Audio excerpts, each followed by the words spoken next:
بسم اللہ الرحمن الرحیم۔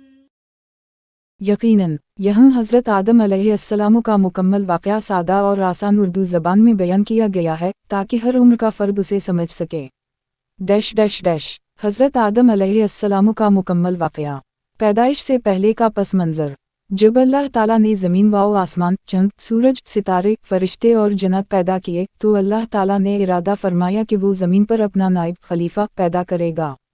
فرشتوں نے عرض کیا تو زمین پر اس کو خلیفہ بنائے گا جو وہم فساد کرے گا اور خون بہائے گا۔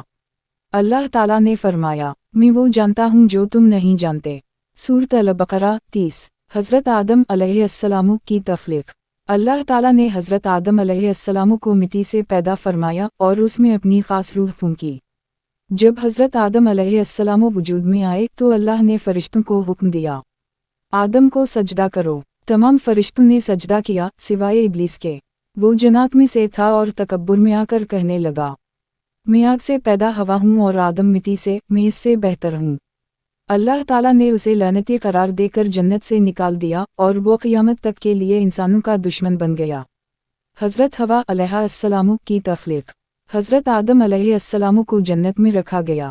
ان کی تنہائی کو دور کرنے کے لیے اللہ تعالیٰ نے ان کی پسلی سے حضرت حوا علیہ السلام کو پیدا فرمایا۔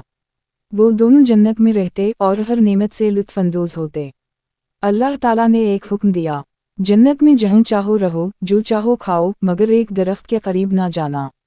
شیطان کا وسوسہ۔ ابلیس شیطان نے جنت میں چوری چھپے داخل ہو کر آدم و حوا کو ورگلایا، اس درخت کا پھل کھا لو، تم ہمیشہ زندہ رہو گے، فرشتے بن جاؤ گے۔ آخرکار آدم و حوا شیطان کے بہکاوے میں آ گئے اور درخت کا پھل چکھ لیا۔ جیسے ہی انہوں نے یہ نافرمانی کی، ان کے جسم سے جنتی لباس ہٹ گیا اور وہ شرمندہ ہو گئے۔ دونوں توبہ کرتے ہوئے کہنے لگے، اے ہمارے رب، ہم نے اپنے نفس پر ظلم کیا، اگر تو ہمیں معاف نہ کرے اور رحم نہ فرمائے تو ہم خسارہ میں پڑ جائیں گے۔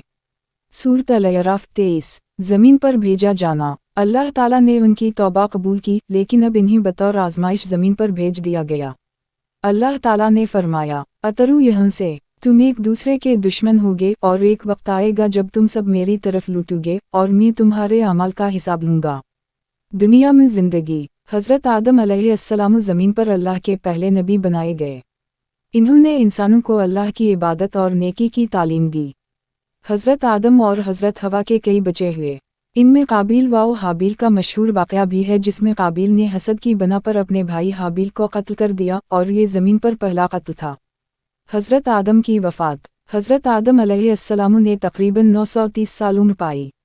ان کی وفات کے بعد ان کے بیٹے حضرت شیس علیہ السلام نبی بنائے گئے۔ سبق آموز نکات۔ 1۔ تکبر، غرور نے شیطان کو تباہ کر دیا۔ 2۔ گناہ کے بعد فوراً توبہ کرنا نجات کا ذریعہ ہے۔ 3۔ اللہ تعالیٰ معاف کرنے والا ہے چاہے گناہ کتنا بھی بڑا ہو۔ 4۔ شیطان انسان کا کھلا دشمن ہے، ہمیں ہمیشہ ہوشیار رہنا چاہیے۔ 5۔ دنیا آزمائش کی جگہ ہے، اصل زندگی آخرت کی ہے۔ Yeah.